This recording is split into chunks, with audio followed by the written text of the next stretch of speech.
Okay.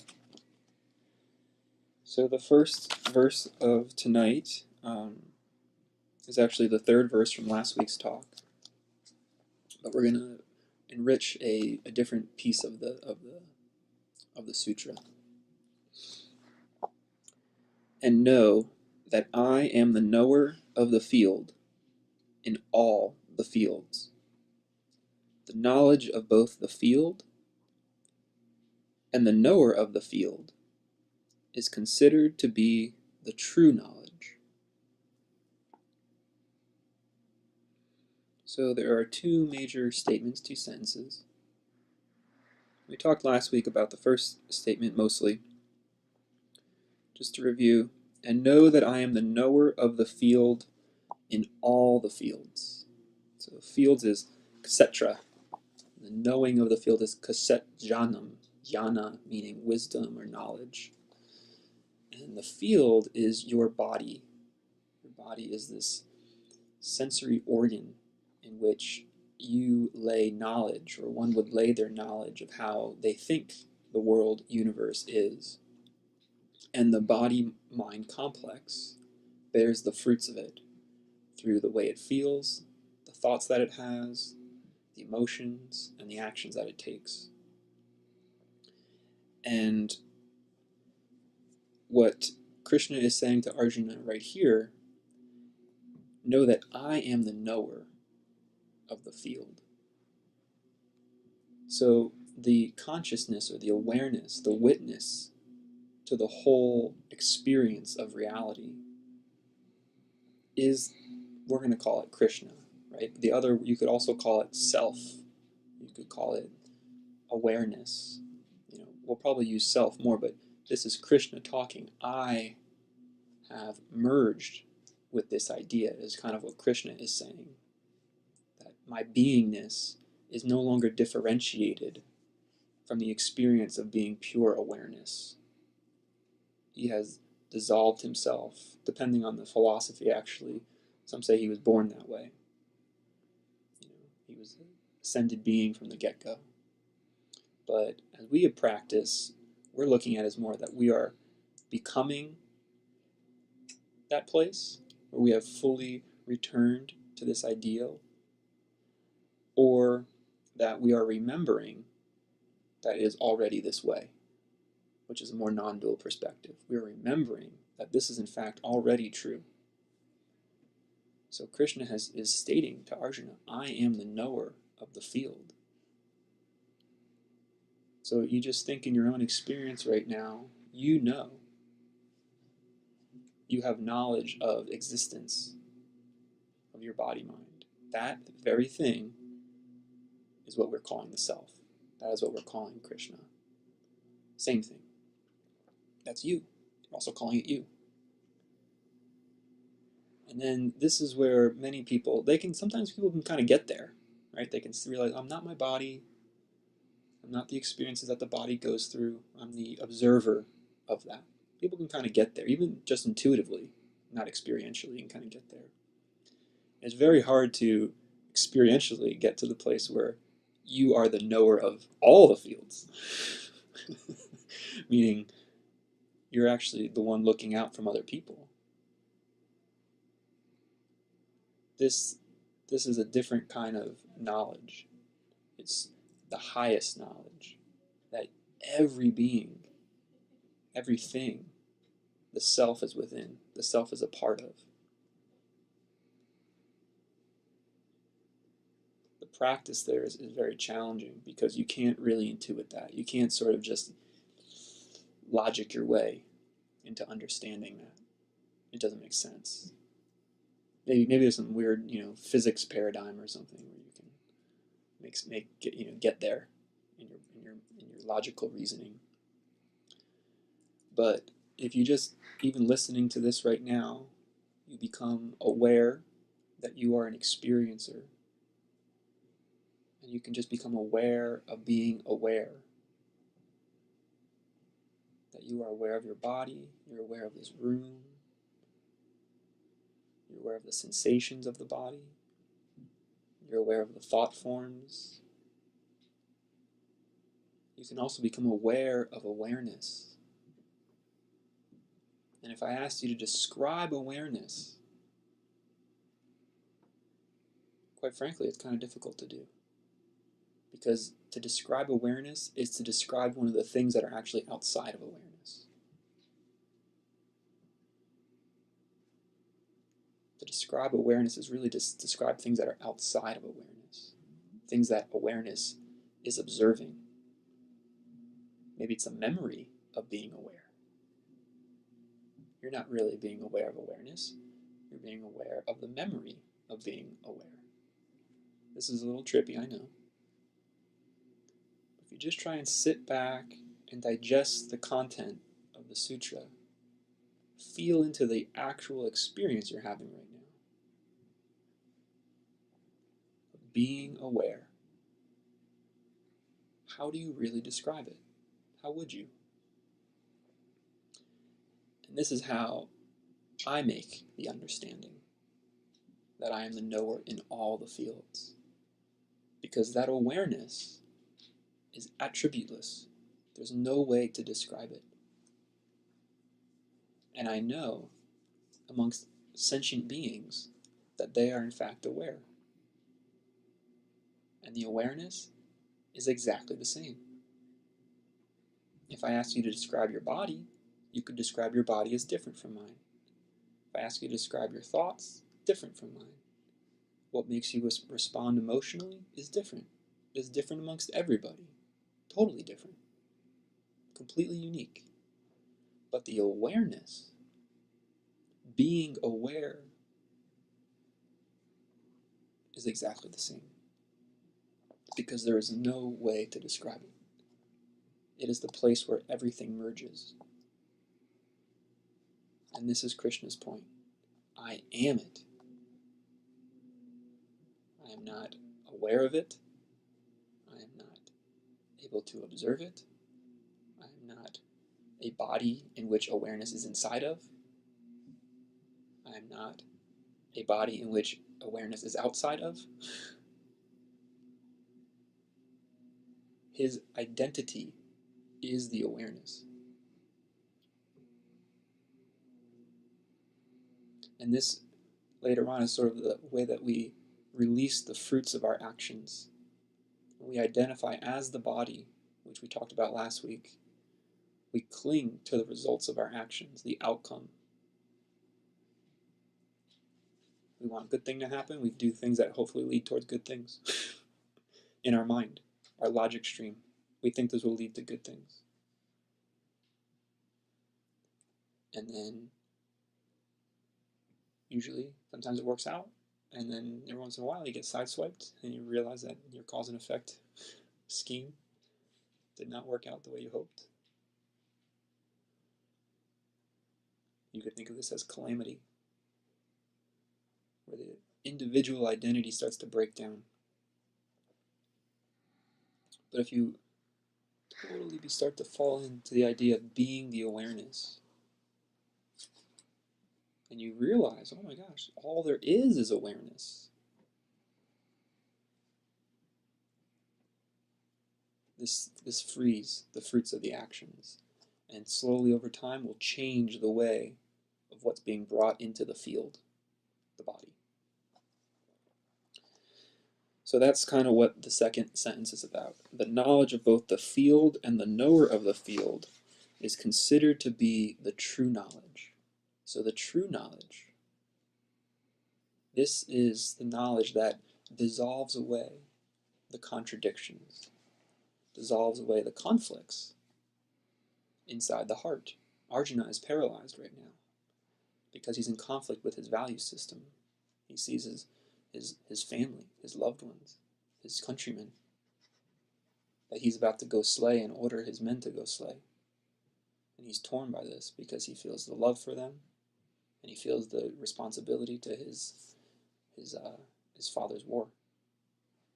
And he cannot reconcile the difference. He's caught.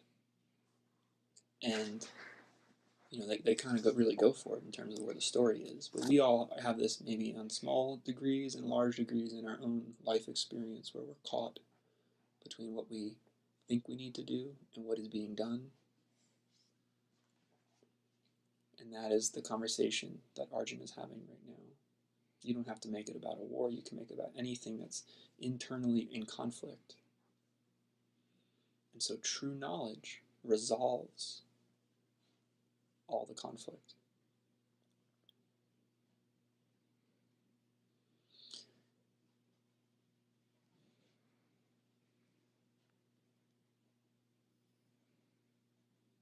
The true knowledge is that you know the field and you know the knower of the field, aware of the awareness. Aware of the awareness. So even though you're listening to the words right now, maybe even some of your own ideas, deep within, there's something that's not even listening. It's just present. Even that word's not good enough. It's just aware. Even that word's not good enough. It's just observing. It's just witnessing. Those words aren't good enough. It has no attribute. And what Krishna is saying, that the entire universe is that. It's not like somewhere in your individual body mind is an awareness that looks just like mine. It's not in your heart or in your chakras or anything like that. It is totally the same. Inside and outside, everything, because there's no such thing if it's all the same. And how do you get to know that? Is by remembering that you are in fact aware awareness. No attribute, no differentiation. No differentiation. You cannot tell the difference between what is in conflict and what is in harmony, because there's no such thing. So this is the work of non-dual work, is remembering that you are the aware awareness, and nothing shy of it, always.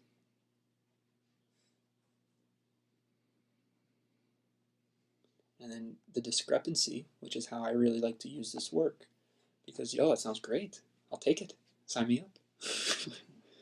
But the discrepancy is that maybe it's not your actual experience. Maybe it's your experience sometimes. Maybe it's your experience right now. Maybe it's not your experience all the time.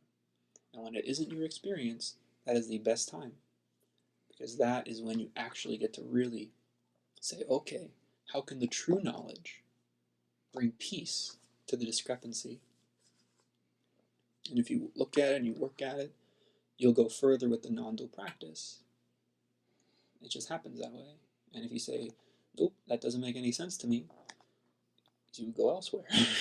You move on. My teacher said to one of our friends, you work on your golf game.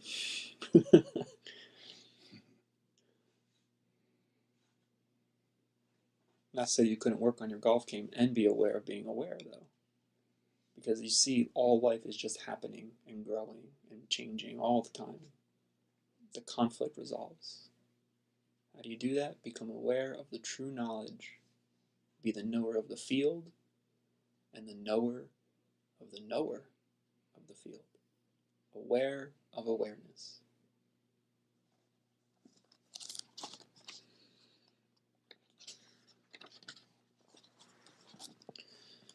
This brings us to the next verse.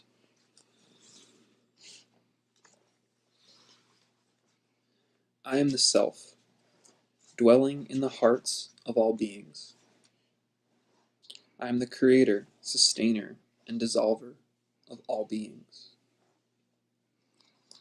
So, one way to... Hearts has also been translated as mind.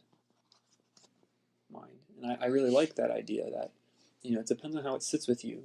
But if we're really digesting the content from the last verse, there's no difference. The mind is the heart.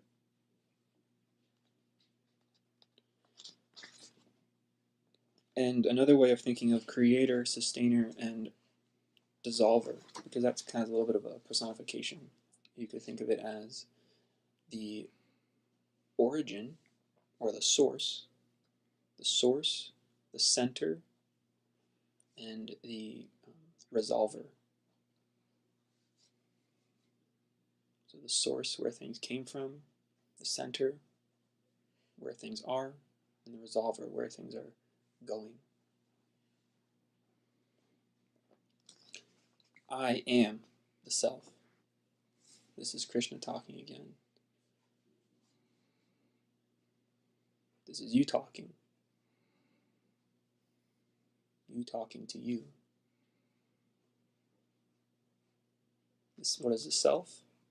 The self is the aware awareness, timeless presence that cannot really be spoken about. It cannot really be. You can say the number 1 and you can lift up a thing and it'll be, oh, that's 1. You could say 2 and lift up 2 of that thing and very clearly that is 2. You're describing something. But you cannot ever accurately describe the self. The language breaks it down. And so when you look at these verses, they're kind of giving different ways to understand the self. They say, oh, we'll point at it this way for a little while. And now we'll point at it that way for a little while. Because we can never actually touch it. We can never actually show it to someone. Because you could show it to someone, then it's something else. It's something that's been objectified, and therefore you've cut out other pieces. I am the self, all of it, all the awareness.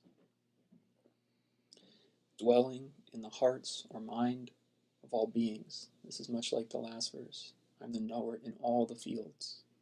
That's the same, because they're not saying that the heart is like your physical heart, or the center of your body, or your heart chakra, or your energy heart, or anything like that, or your soul. They're saying that the heart or the mind is the aware awareness. And that is what you truly are. I am the self.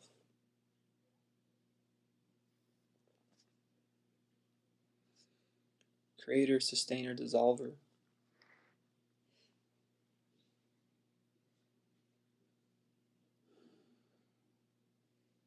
One person's persona, value system, has an experience and it's very good for them. Makes them happy. The same experience viewed from another person makes them very sad. You take 100 other people and they may be happy or sad, but even within that context, it's unique and different. Their relationship to an event or an idea. And so for some people, it's creating life. For some people, it's sustaining their life. For some people, it's dissolving their life. And what's creating for one person could be dissolving for another person. What's dissolving for another person could be creating for someone else. When you look at this work, it's non-dual. No inherent personality or value system is superior to another. That it is the resolution inside the heart where the conflict no longer persists. Now, this is very important because it doesn't mean that we do not act based on what the smaller or the persona values. Arjuna is going to go fight this war. Krishna keeps telling him that. You're going to do it no matter what. You cannot help yourself. Because it's not really you. What you really are is this limitless, aware awareness, which has no control over it. You are going to be hurtled into life. You're being hurtled into life. And you have been hurtled into life by the self. The self is doing it. And the self does not have any dynamism, does not have any agency. The aware awareness has no agency because there's nothing separate from it. So how can it do anything? The self has no opposite. There's no field that it can interact within. There's no objects it can toy with. It is the actual process of what appears like things creating and dissolving. But it is not ever touched by it. And so Arjuna's body-mind, his thought complex, his emotions, his actions, they will go fight the war because it's based on who he is and his life story, his beliefs and values and all these other things that have set up this point in time. He will be forced to act. But what he actually is, what Arjuna truly is the self, Atma, Atman. And that has no agency because it's everything.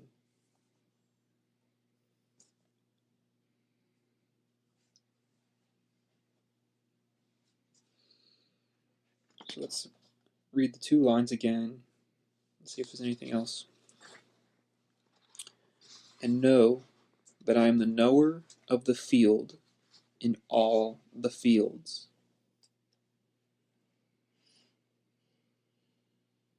The knowledge of both the field and the knower of the field is considered to be the true knowledge.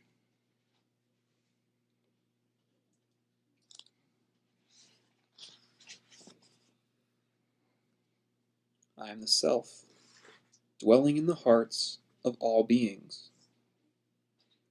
I am the creator, sustainer, and dissolver of all beings.